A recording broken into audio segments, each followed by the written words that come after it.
Hello my dear friends, and welcome back to another video. So we just got the Bad Batch Season 2 Episode 4 Faster. Going into it, we knew there was going to be no Crosshair or Cody, and from the reviewers, we knew this was going to be another Mission of the Week type episode. So with our expectations in check, I've got to say, this was a fun and quaint little episode, one that set up the potential betrayal by Cid, but more on that later. Let's get the obvious out of the way from the get-go. This episode was heavily inspired by the Phantom Menace. It borrowed so many tropes from the Boonta Eve classic, but instead of being set on Tatooine, we were taken to a new planet called Safa Toma. The premise is that Hunter and Echo are on a mission, while Tech, Wrecker, and Omega are waiting on Ord Mantell. We see Wrecker and Omega play a game of Dedrick, and of course, Mantell Mix is referenced again. When Tech brings up the mission that Hunter and Echo are on, he says they had to transport 50 cases of Nerf nuggets. In case you don't know, this food is often eaten with Corellian noodles, and it first appeared in the 2015 novel Heir to the Jedi, a fantastic read by Kevin Hearn. This food was found predominantly on Coruscant. So the three members of the batch are asked by Cid to escort her as bodyguards to Safa Toma, where a little bit like Watto, she has a stake on the racing scene, and she's a gambler with a lot of debt. But this isn't pod racing, although it is heavily inspired by it. This is riot racing.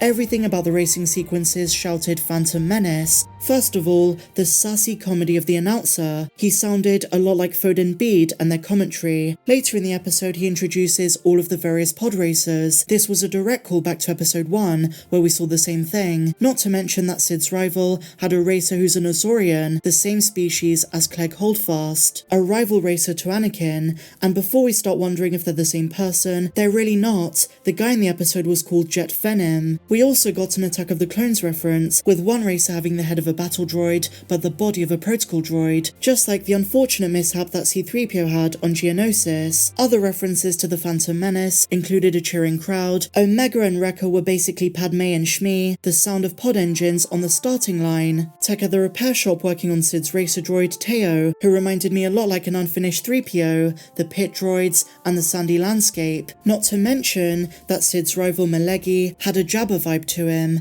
and even one of his men is a Gamorrean. Dave Filoni and Jennifer Corbett were definitely inspired to make a Phantom Menace callback episode. But now that's out of the way, let's discuss the themes of the episode. It had a very simple premise, with tensions of rivalries and old acquaintances. And it was really nice to have a tech-oriented episode. Before the season started, we spoke a lot about how Tech and Echo were sidelined in season 1, but by the end of today's episode, we had a crowd literally cheering Tech's name. That was really nice. And when it comes to Omega and Wrecker, them having an adorable sibling bond is always really heartwarming. And Omega being in the episode and not being the star of it is a rare occurrence in the show, but it was kind of refreshing to see her take a back seat and learn from her surroundings and her brothers. And speaking of Tech, the joke often made in the fandom is that Tech is always doing something techie. Well, without him, Cid would not have been let go scot-free. Him saving the day and using his intuition and enhanced abilities in a different setting was strangely satisfying. This guy is so underrated. He's often configuring or planning escape routes on missions, or coordinating the next steps for his brothers. He's an essential part of this batch, but to have him take the place of Teo and just have a nice race was really fun. This episode just flew by. And look, I know there'll be some fans who say this was filler, or this was a boring episode, but I would strongly disagree. It was chill, it was relaxed, it was easy to watch, so much better than similar ones from the first season.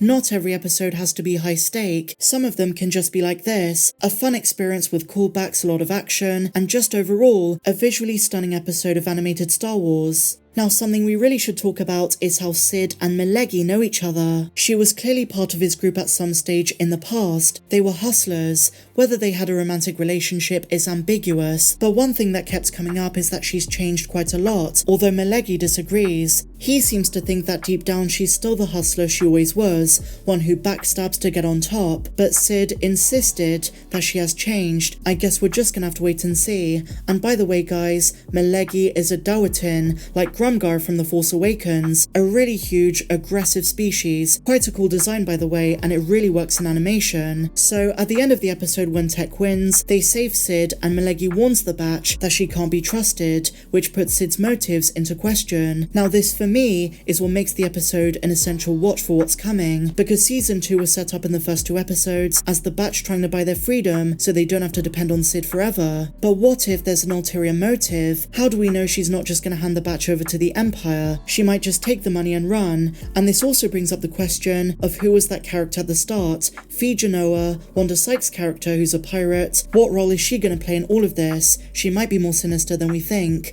Or maybe Cid has changed and it's just a way for the showrunners to make us believe there's something more to Cid, when in actuality it's just to make things interesting. In either case, this was a really smart way of doing it. And let's be real, Cid has always been a bit sketchy. Maybe it's just the industry she's in, the circle she runs in, her unknown past. Various elements put question marks over her. We really don't know her full motives, and this episode might have just set up something huge. How juicy! And I don't know about you guys, but there is something very suspicious about Cid. She is suspiciously friendly after the botched heist on Sereno. And just a couple of fun tidbits from the episode.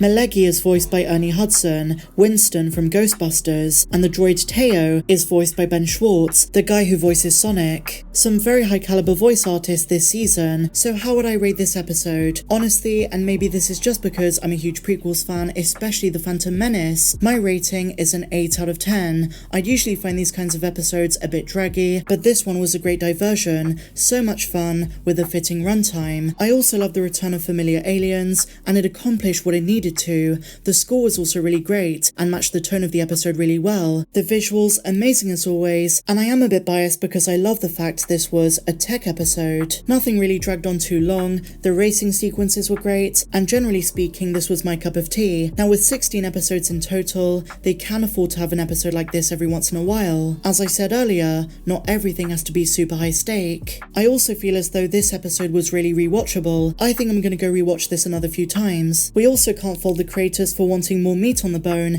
when it comes to Cid, because she's always been a little bit two-dimensional. I mean, sure, there were some really interesting things in her office, some Jedi lightsaber hilts, some clone trooper helmets, but it's good to know they're expanding more aspects of her story, her personality, her past, and her goals. I really wasn't expecting such a great episode. So as we always do at the end of these breakdowns, looking ahead to next week, we have one of the most anticipated episodes of the entire season, episode 5, Entombed. This is the one that I theorize might be connected to the Obi-Wan show, but even if it's not, a couple of reviewers praised it as a turning point for the season, where things really start to get real. But what did you guys think? Let me know your thoughts in the comments down below. Did you enjoy it? Why so or why not? And what's your rating out of 10? If you enjoyed my breakdown, please be sure to give me a big fat thumbs up, subscribe if you're new, and if you want access to more videos not found here on YouTube, while also getting access to our Discord server and much more, then click the link down there in the description. Also guys, in case you missed it, yesterday I did my full breakdown of the Mandalorian Season 3 final trailer. There are some really juicy and awesome goodies in that one. Check it out if you want to, but otherwise guys, have an amazing day. May the Force be with you always, and I'll see you in the next video.